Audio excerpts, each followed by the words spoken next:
आगे लाइफ अपन बनई बहुगे, पैसा खूबे कमाई बहुगे, तोरा से दूर चला जाई बहुगे, कबो न लौट के बहुगे।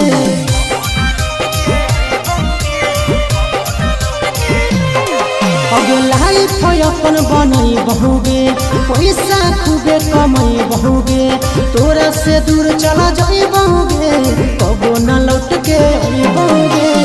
सागर बेदर्दी से बोले भी नाता तोड़ गे, अखिया में लोर गे, अब नई तो तोड़ गे, जहियो छोड़ी कमाए लगे लोर गे, देही अखिया में लोर गे, अब नई तो तोड़ गे, जहियो छोड़ी कमाए लगे लोर।